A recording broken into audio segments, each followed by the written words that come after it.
दोस्तों, चाहे जीवन में कुंवारे मर जाना, लेकिन कभी भी ऐसी स्त्री के साथ में विवाह मत करना, या फिर कहे तो किसी प्रकार का रिश्ता, दोस्ती या फिर संबंध ऐसे स्त्रियों से भूल कर भी नहीं रखना।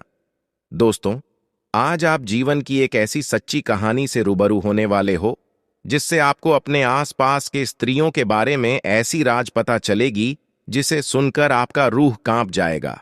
हाँ दोस्तों, इस कहानी में आप लोगों को सुनने के लिए मिलेगा कि वो लड़की कैसी हुआ करती है जिनसे इंसान अगर भूल से भी शादी कर ले तो वह बर्बाद हो जाता है, चाहे कितना भी धन कमाए लेकिन हमेशा गरीब ही बना रहता है। नमस्कार दोस्तों, स्वागत है आप लोगों का आपके अपने YouTube चैनल हमारी साधना पर। दोस्तों, एक दिन भगवान विष्णु और मां लक्ष्मी बैठे हुए थे। तब माता लक्ष्मी पृथ्वी की तरफ देखती है और कहती है कि पृथ्वी लोक कितना स्वार्थी बन गया है। ऐसे में कौन अपना है और कौन पराया, आज के समय में यह समझना बहुत कठिन है। भगवान विष्णु बोले, हे लक्ष्मी, सही कह रहे हैं आप। अब मां लक्ष्मी बोली, ऐसे में जो एक जीवन साथी होती है, जो किसी इंसान के साथ उसके पूरे जिंदगी साथ रहती है, उसके बारे में पता होना बहुत जरूरी है। फिर भगवान विष्णु मां लक्ष्मी से कहे, सही कह रहे हो आप, नहीं तो किसी भी इंसान का जिंदगी एक पल में बर्बाद हो जाती है, वो अमीर से गरीब बन जाता है। माता लक्ष्मी ने कहा, हे प्रभु, ऐसी कौन सी बात है जो हर एक इंसान को उसके विवाह से पहले पता होना चाहिए। भगवान विष्णु कहते हैं, मैं आपको ये बातें एक कहानी के जरिए बताता हूं। आप बस कहानी को ध्यान से पूरा सुनना, क्योंकि आधा अधूरा ज्ञान कोई काम का नहीं होता। तो चलिए, आप लोगों का समय ज्यादा बर्बाद ना करते हुए गौर करते हैं जीवन की एक सच्ची कहानी की तरफ। इसके अलावा हे माता लक्ष्मी, जो भी भक्त इस वीडियो को लाइक करे और चैनल को सब्सक्राइब करके कमेंट में जय माता लक्ष्मी लिखे, उनके घर में धन की कभी कोई कमी न रहे, उनका घर हमेशा धन से भरा रहे। प्राचीन काल की बात है, एक गांव जो कि नदी के किनारे बसा हुआ था। उस गांव में एक बहुत ही दयावान राजा रहते थे और उनकी 2 रानियां थीं। और राजा अपने पत्नियों से बहुत ही घनिष्ठ प्रेम करते थे।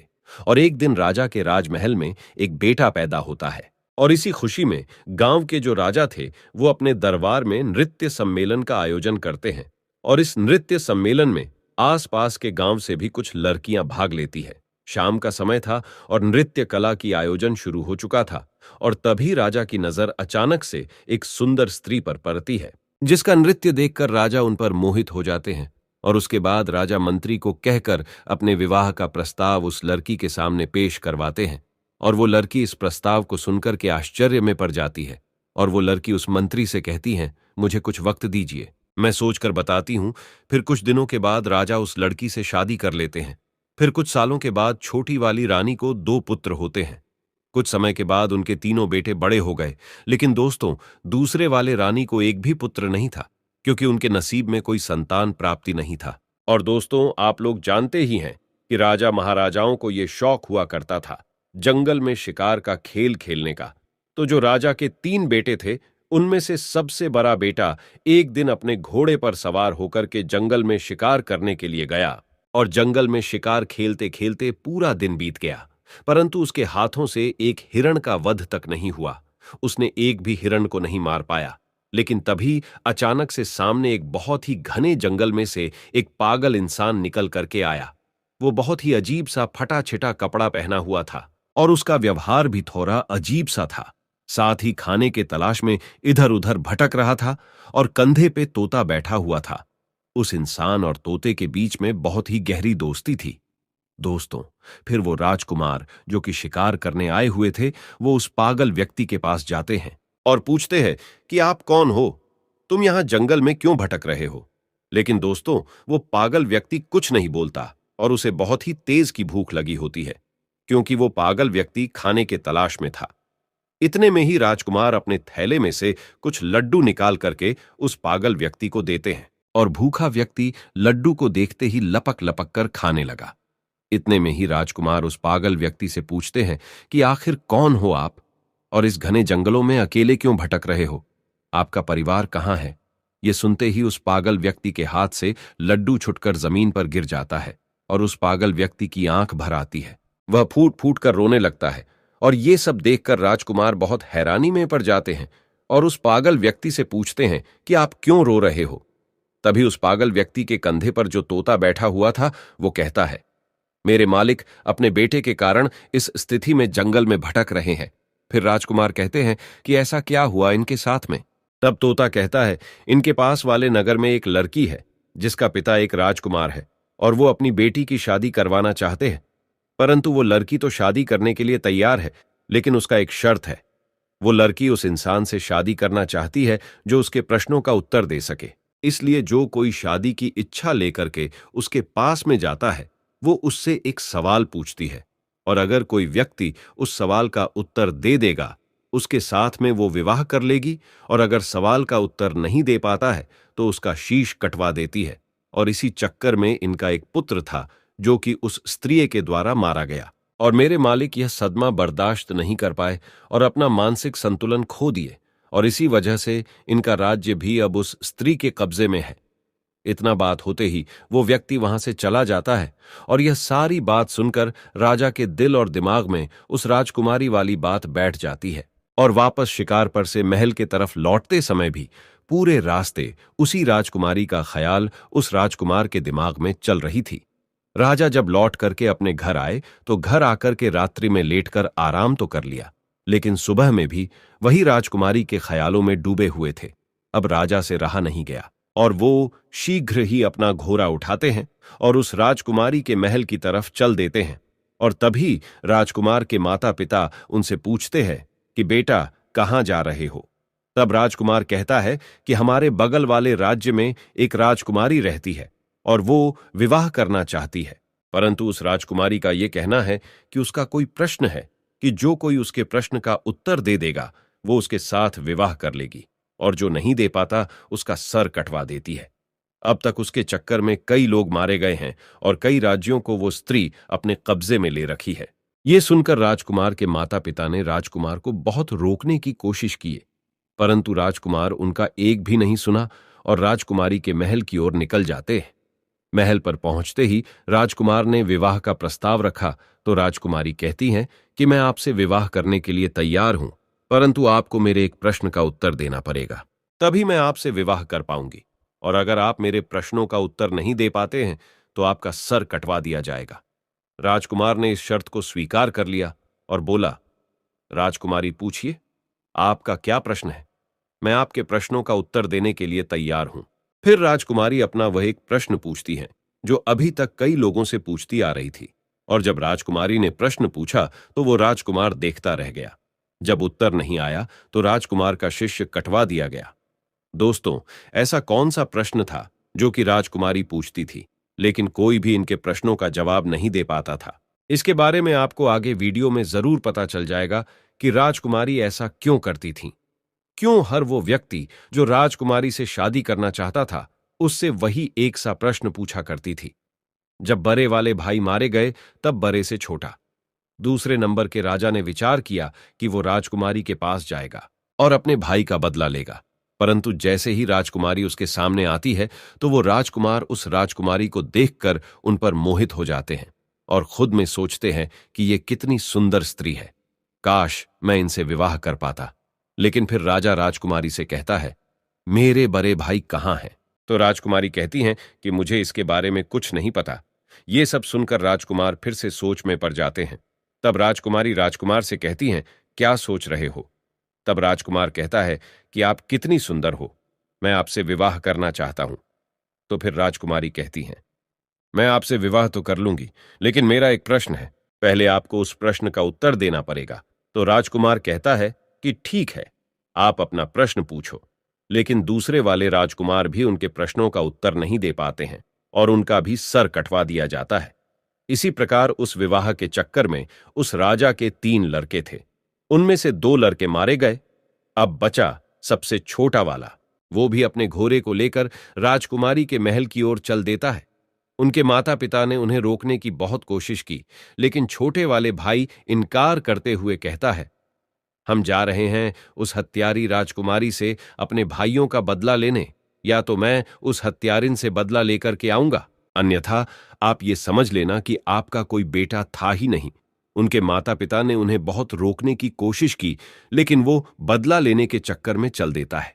रास्ते में जाते जाते उस लड़के ने विचार किया कि जैसे मेरे भाई गए थे, अगर वैसे मैं गया तो मैं भी मारा जाऊंगा, लेकिन जाऊंगा तो जरूर।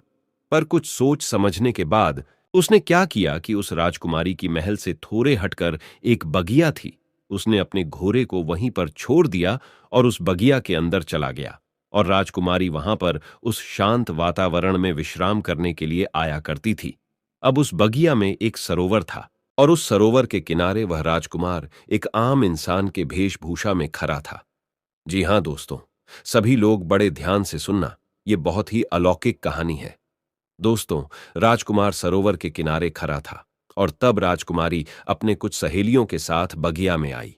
और कुछ समय बाद राजकुमारी अपने एक सहेली से कहा कि हमें पानी लाकर दो, हमें बहुत तेज प्यास लगी है। अब उस राजकुमारी की बात को सुनकर उसकी एक सहेली ने हाथ में बर्तन लेकर के उसी सरोवर पर जल लेने के लिए गई, जिस सरोवर पर वह राजकुमार आम इंसान के रूप में पहले से ही खड़ा था। उसने देखा तो उसके रूप को देखकर उन पर मोहित हो गई। वो राजकुमारी की सहेली फिर जल लेकर के आई और राजकुमारी को पिलाया, फिर तुरंत लौट करके सरोवर के पास चली गई और उसने जा करके उस राजकुमार यानी कि उस आम आदमी से कहती है कि आप कौन हो, यहां क्या कर रहे हो? मैं आपको देखते ही आपके रूप पर मोहित हो गई हूं और मैं शीघ्र ही आपसे विवाह करना चाहती हूं। फिर राजकुमार कहता है कि वो तो ठीक है, लेकिन आप कौन हो? फिर वो लड़की कहती हैं कि मैं राजकुमारी की सहेली गंगा हूं। ये सुन करके राजकुमार उस गंगा के साथ उसके घर चले जाते हैं और गंगा अपने आंगन में चारपाई बिछा करके उस राजकुमार को बैठा दिया और उसके बाद में भोजन करवाया और फिर कहती है कि आप क्या सोच रहे हो? आप विश्वास करिए, मैं आपको कभी धोखा नहीं दूंगी, क्योंकि मैं तुम्हारे रूप के ऊपर दीवानी हो चुकी हूं। मैं तुमसे प्यार कर बैठी हूं। जब इतनी बात उस राजकुमार ने सुनी तो वो राजकुमार रोने लगता है। राजकुमार के आंखों से आंसू की धारा बहने लगी और कहने लगा, मैं इसलिए सरोवर में घूम रहा था क्योंकि ये जो तुम्हारी राजकुमारी है इतनी हत्यारी है, जिसने अब तक कई लोगों के सर कटवा दिए हैं और उन्हीं में हमारे 2 भाई मारे गए, तो मैं अपने भाइयों का बदला लेना चाहता हूं। इसलिए मैं ये जानना चाहता हूं कि ये राजकुमारी कौन सा सवाल पूछती है। तब गंगा कहती है, वो तो हम आपको बता देंगे, लेकिन पहले आप हमसे वादा कीजिए कि आप हमसे शादी करेंगे। तो दोस्तों, गंगा ने एक तरफ तो राजकुमार से शादी करने का वादा करवा ली, वहीं दूसरी ओर उसे ये डर भी लगा था कि अगर हम इनको वहां जाने देंगे तो पता नहीं ये वहां से लौट करके आएंगे भी या नहीं। तो फिर राजकुमार गंगा से कहता है कि मैं जरूर तुमसे विवाह करूंगा। लेकिन राजकुमारी से अपने भाइयों का बदला लेने के बाद जब राजकुमार ने गंगा से इतना कहा तो गंगा को राजकुमार के ऊपर विश्वास हो गया। तो फिर गंगा ने राजकुमार को राजकुमारी के बारे में बताना शुरू किया और गंगा ने कहा कि वो हर एक इंसान से केवल एक ही प्रश्न पूछती हैं कि गुल सरोवर की क्या कहानी है। तब राजकुमार ने गंगा से कहा कि आपको अगर प्रश्न पता है तो इसका उत्तर भी अवश्य पता होगा, आप हमें इसका उत्तर सुना दीजिए। लेकिन गंगा तुरंत हाथ जोर करके बोली, हे महाराज, अगर मुझे उत्तर के बारे में मालूम होता तो चाहे कुछ भी हो, मैं आपको इसके बारे में जरूर बताती। लेकिन गंगा कहती है, राजकुमारी के राज्य में एक साधु रहता है, सिर्फ उन्हीं को ये गुल सरोवर वाली कहानी पता है और उसने ही राजकुमारी को ये सलाह दी है कि अगर तुमसे कोई शादी करना चाहे तो तुम उससे गुल सरोवर की कहानी के बारे में पूछो। हालांकि यहां तक राजकुमारी को भी इस कहानी के बारे में कुछ भी पता नहीं होता, फिर भी राजकुमारी यह प्रश्न पूछा करती है क्योंकि वह उस साधु से प्रेम करती है। तब राजकुमार ने गंगा से कहा, चलो ठीक है, कोई बात नहीं, तुमने हमारा काम थोड़ा आसान कर दिया। अब हम जाते हैं पहले गुल और सरोवर की कहानी के बारे में पता करने कि इसकी कहानी क्या है। इसलिए आप यहीं पर इंतजार करिए और हम वापस लौट करके जरूर आएंगे। तब गंगा बोलती है, हे महाराज, गुल सरोवर की कहानी कहाँ मिलेगी आपको? मैं आपको ये बता सकती हूं, लेकिन वहां से जिंदा लौटना नामुमकिन है, वहां से जिंदा नहीं लौट पाओगे। राजा बोले, क्यों नहीं लौट पाएंगे? तब गंगा बोली, रास्ते में बहुत खतरा है, इसलिए आप वहां मत जाइए। इस जिद को छोड़िए, आप अपने भाइयों का बदला नहीं ले पाओगे। आप हमारे साथ विवाह कीजिए और बदला लेने के बारे में भूल जाइए। उस राजकुमार ने कहा, चाहे रास्ते में कितनी भी कठिनाई क्यों ना हो, चाहे संकट कितने भी हो, लेकिन मैं जाऊंगा जरूर और अपने भाइयों का बदला जरूर लूंगा। तो गंगा ने सोचा कि अब हम चाहे इनको कितना भी रोकने की कोशिश करें, लेकिन ये नहीं रुकेंगे।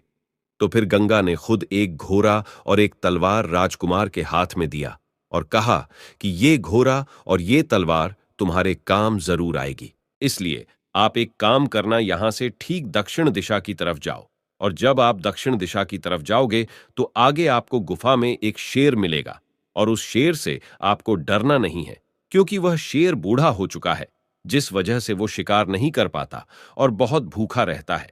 जब आप उसके पास जाओगे तो इस तलवार के मदद से रास्ते में उस शेर के लिए कुछ खाने को जरूर ले जाना, और जब वह शेर गुफा से बाहर आए तब उसके सामने यह खाने की चीज रख देना। वो उसे खा करके तुम्हारी मदद जरूर करेगा।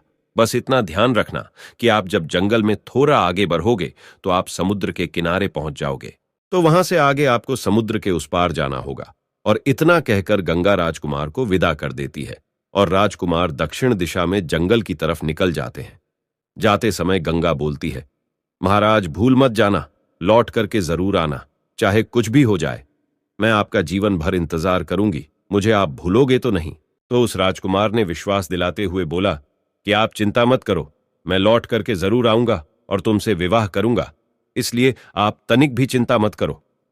अब वो राजकुमार धीरे धीरे जंगल की तरफ बढ़ने लगा तो गंगा के मुताबिक उसको एक शेर का गुफा मिला, जिसमें वही एक बूढ़ा शेर था जिसके बारे में गंगा ने राजकुमार को बताया था, और साथ में ये भी कहा था कि आप रास्ते में इस तलवार की मदद से उस बूढ़े शेर के लिए कुछ खाने को ले जाना।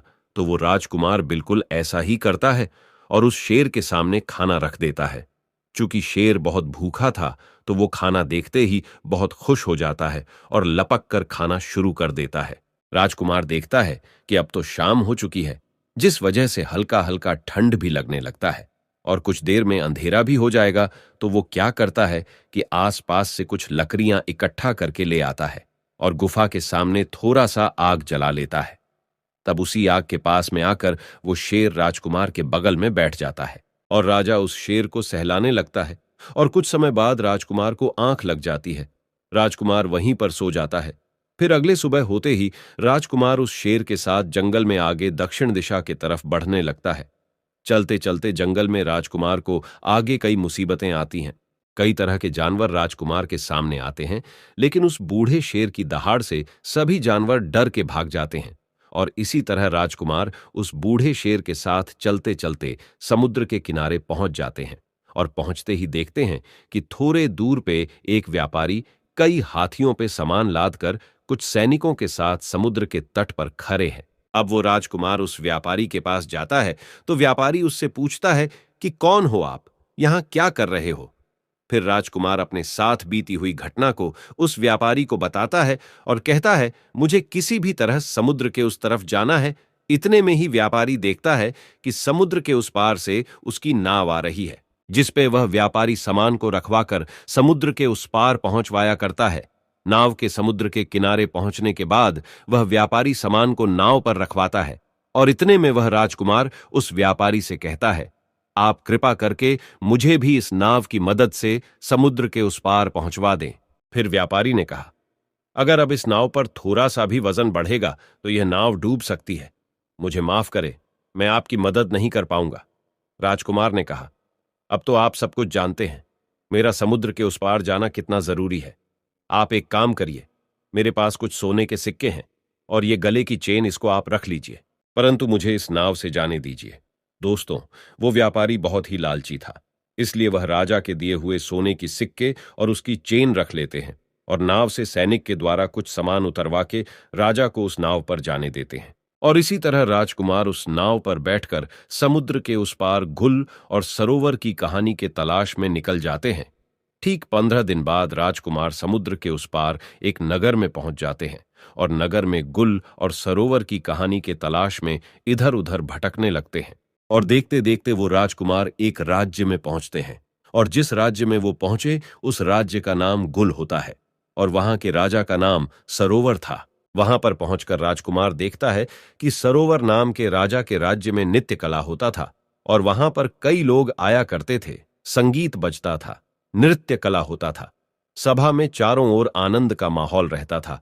और राजकुमार ने क्या किया कि उन्हीं लोगों के बीच में जाकर बैठ गया। अब 3-4 दिन लगातार वहां पर आता है और चुपचाप चला जाता है, लेकिन किसी से कुछ नहीं कहता। एक दिन सरोवर नाम के राजा की नजर उस पे पड़ गई और सरोवर नाम के राजा ने उसको उठाया।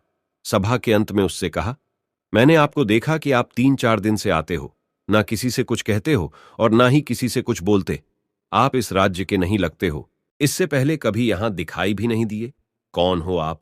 क्या करना चाहते हो? राजकुमार को तो गुल और सरोवर की कहानी पता करनी थी और उन्हें अच्छी तरीके से पता था कि इस कहानी के बारे में सरोवर नाम के राजा को जरूर पता होगा। इसलिए राजकुमार सरोवर नाम के राजा से कहता है, महाराज, मैं कुछ संगीत गाना चाहता हूं। ये सुनकर सरोवर नाम के राजा उनसे बोलते हैं कि कौन सा संगीत? ठीक है, आप सुनाइए। और इतने में सरोवर नाम के राजा के इशारे पर पीछे से ढोल बजने लगते हैं और राजकुमार संगीत गाने लगते हैं। उस राजकुमार ने इतना सुंदर संगीत सुनाया कि पूरी सभा बैठी हुई वाह वाह करने लगी। राजा खुश हो गया और राजा ने खुश होकर के बोला, हम तुम्हारे इस गायकी से इतने खुश हैं, इतने खुश हैं कि आप चाहे तो कुछ भी मांग सकते हो। आप जो मांगोगे हम आपको वो जरूर देंगे, ये हमारा वचन है। फिर राजकुमार कहने लगा, महाराज ऐसा ना हो, मैं मांगू और आप अपना पैर पीछे खिसका ले, इसलिए एक काम कीजिए, आप रहने दीजिए। जो कुछ भी है वो ठीक है और जैसे भी है ठीक है, हम जैसे हैं अच्छे हैं। तो उस राजा ने कहा, नहीं, आप मांगो, ऐसा कुछ नहीं है। आप जो कहोगे वो हम आपको देंगे। आपकी जो इच्छा हो वो आप मांगना। अब उस राजकुमार ने कहा, हे महाराज, मुझे कुछ नहीं चाहिए, मुझे केवल आप गुल और सरोवर की कहानी बता दीजिए। उस सरोवर नाम के राजा को पसीना आ गया। जो सरोवर नाम का राजा था उसने कहा, तुमने यह क्या मांग लिया? तुम मुझसे मेरा पूरा साम्राज्य मांग लेते, वो भी मैं तुम्हें दे देता, लेकिन तुमने मुझसे ये कैसा सवाल पूछ लिया? इसकी कहानी मैं जानता हूं, लेकिन मैं वो तुम्हें बता नहीं सकता। तभी राजकुमार ने कहा, महाराज, कुछ समय पहले आपने ही तो ये कहा था कि आप जो मांगोगे हम आपको वो दे देंगे। इसलिए आप केवल मुझे वही गुल और सरोवर की कहानी सुना दीजिए कि आखिर इस कहानी का क्या राज है। अब महाराज अपने ही दिए हुए वचनों में फंस जाते हैं और कहने लगे, अगर तुम्हारी यही इच्छा है, बार बार तुम यही जिद कर रहे हो, तो मैं तुम्हें गुल और सरोवर की कहानी तो सुना दूंगा, लेकिन ध्यान रखना, कहानी खत्म होने के तुरंत बाद हम तुम्हारा सर कटवा देंगे। अगर तुम इस बात पर राजी हो तो हम तुम्हें गुल और सरोवर की कहानी बताते हैं कि आखिर गुल और सरोवर की कहानी क्या है। राजकुमार ने कह दिया, ठीक है, आप मेरा सर काट लेना, लेकिन आप कहानी जरूर सुना देना। बोले, ठीक है, हम तुम्हें जरूर सुनाएंगे। तब महाराज मंत्रियों को इशारा दिया और नौकरों को भी इशारा दिया। अब नौकर चले हैं कारावास की तरफ। राजकुमार वहीं बैठा हुआ देख रहा है। तब नौकर क्या लेकर के आए कि एक लड़की है, वो बहुत सुंदर है। उसके शरीर पर फटे पुराने वस्त्र है और उसके हाथों में पैरों में बेरियां परी हुई है। वो चल नहीं पा रही थी और इसीलिए नौकर लोग मार लगाते हैं।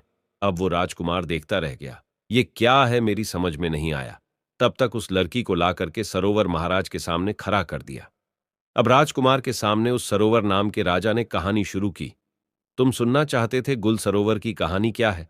तो सुनिएगा, मेरा ही नाम है सरोवर राजा। मैं ही हूं वो सरोवर, और गुल ये लड़की है जो तुम्हारे सामने हथकरी और बेरियों में जकरी हुई है। राजकुमार कहने लगा, महाराज, आप सरोवर और ये लड़की गुल, इसका मतलब आपकी ही कहानी है? महाराज ने बोला, हां, ये मेरी ही कहानी है। राजकुमार ने कहा, फिर तो आपसे अच्छी तरह और कौन बता सकता है? महाराज बोले, सुनो, हमारी कहानी क्या है। मैं विवाह से पहले एक बार जंगल में शिकार खेलने के लिए गया था, तो वहां ये लड़की अपनी सहेलियों के साथ बगिया में बैठी हुई थी। ये सब बातें उस सरोवर नाम का राजा समझा रहा है कि उस दिन बगिया में घूमते घूमते हम पहुंच गए तो हमारी नजर इस स्त्री के ऊपर पड़ी। ये गुल नाम की लड़की जो तुम्हारे सामने खड़ी है, इसकी नजर हमारे ऊपर पड़ी और इसे देखकर हम इस पर मोहित हो गए और हमें देख करके ये भी हम पर मोहित हो गई। मैं इस स्त्री के रूप पर इतना मोहित हो गया कि मैं इसके रूप का दीवाना हो गया। अब क्या बताए, इस लड़की को देखकर हम तो कुछ नहीं बोल पाए, लेकिन इस लड़की ने मुझे अपने पास बुला लिया और कहा, कौन हो आप? कहां से आए हो? क्या नाम है तुम्हारा? क्या देख रहे हो? तो फिर मैंने उलझी हुई आवाज में से जवाब दिया, मेरा नाम सरोवर है और मैं इस राज्य का राजा हूं। और आप कह रहे हो कि क्या देख रहे हो, तो आप इतनी सुंदर हो कि ऐसा लगता है हम आपको ही देखते रहे। तो इससे पहले कि मैं इस लड़की से कुछ पूछता, तब तक में इस लड़की ने हमसे पूछ लिया कि क्या आप मुझसे शादी करोगे? जो बात मेरे दिल में थी वो इसने कहा तो मैं बहुत खुश हो गया। अब ये लड़की मुझे साथ में लेकर के अपने घर पहुंची। अपनी मां से जाकर के हट की है, मां मैं अगर विवाह करूंगी तो इसी के साथ मैं करूंगी, अन्यथा मर जाऊंगी। माँ बाप ने बहुत समझाया कि बेटा, इनके घर खानदान का कोई पता नहीं कहाँ के रहने वाले हैं, इसका कुछ पता नहीं है। और उसकी माँ कहती हैं कि एक अजनबी के साथ मैं तुम्हारा विवाह कैसे करा सकती हूं। तब महाराज कहता है उस समय वो लड़की बार बार अपने माता पिता से विनय करने लगती है और खाना पीना तक छोड़ देती है। अब इसके जिद के सामने इसके माता पिता मजबूर होकर इसका विवाह मेरे साथ करवा दिए। और फिर वह सरोवर महाराज राजकुमार से कहता है, जरा ध्यान से इस कहानी को सुनना, क्योंकि इस कहानी में अब बहुत ही राज खुलने वाला है। होता यह है कि इस लड़की का विवाह जब मेरे साथ हो गया, तब विदा होकर के मेरे साथ मेरे घर के लिए आ रही थी। तो रास्ते में यह बहुत ही प्रसन्न थी और मुझसे कह रही थी, मुझे मेरे मन चाहे पिया मिले हैं और मैं खुद दुखी रह सकती हूं, लेकिन इनको कभी दुखी नहीं रहने दूंगी। और कहती थी कि मैं खुद संकट में रह सकती हूं, लेकिन इन पे कभी आंच नहीं आने दूंगी और अपने पिया से हमेशा लगाव बना के रखूंगी। ऐसे ही करके हम अपने घर पहुंच गए और इसे अपने घर ले आए। और अब तो हम उसके प्यार में इतना पागल हो गए कि सब कुछ भूलते जा रहे थे। हम अपना राज्य का दरबार भी समय से पहले बंद करके घर पहुंच जाते थे। ऐसे ही कुछ दिनों तक चलता रहा और कुछ दिनों के बाद से जब घर लौट के इस स्त्री के पास आते थे तो पता नहीं क्यों हमें बहुत जोर की नींद आ जाया करती थी। और इतने में ही वो राजमहल से जंगल की ओर चल देती है। उस स्त्री के वहां से निकलते ही मैं भी वहां से निकल जाता हूं, इसके पीछे पीछे जाता हूं। और तभी मैं देखता हूं कि वो स्त्री एक साधु के साथ में बैठी हुई हंस हंस कर बातें कर रही है। इतना सब कुछ देखते ही मैं सोचने लगा कि पता नहीं ये उसका रोजाना का काम था या सिर्फ आज का काम है। उसके बाद मैं चुपचाप वहां से वापस राजमहल में लौट जाता हूं। फिर राजकुमार उनसे कहने लगा कि आगे क्या हुआ। तो महाराज ने राजकुमार से कहा, उस दिन मेरा पूरा दिन उसी के बारे में सोचते सोचते निकल गया, एवं दूसरा दिन भी संध्या होने चली और ये तो हमेशा यही सोचती रहती थी कि कब शाम होगी। तो फिर इसने खाना बनाया और मुझे दिया, लेकिन उस दिन हमने जानबूझकर खाना नहीं खाया। मैंने निर्णय किया कि आज चाहे कुछ भी हो जाए, लेकिन सोएंगे नहीं। फिर देर रात तक उससे बातें करते रह गए, एवं इतने में उस स्त्री ने कहा कि पिया, अब बहुत ज्यादा रात हो चुकी है, आप सो जाइए। तब मैंने आंखें बंद करके सोने का नाटक किया और तब ये स्त्री उसी साधु के पास चली जाती है। फिर मैं भी उसके पीछे पीछे गया तो मैं देखता हूं कि वो साधु हाथ में डंडा लिए उस स्त्री से बहुत ही गुस्से में कहता है कि आज तुम्हें यहां पर आने में इतना समय क्यों लग गया, कहां थी इतनी देर तक। फिर वो स्त्री हाथ जोड़ करके साधु से क्षमा मांगते हुए कहा, मेरे पिया आज विलंब से सोए थे, इसलिए मुझे आने में इतनी देर हो गई।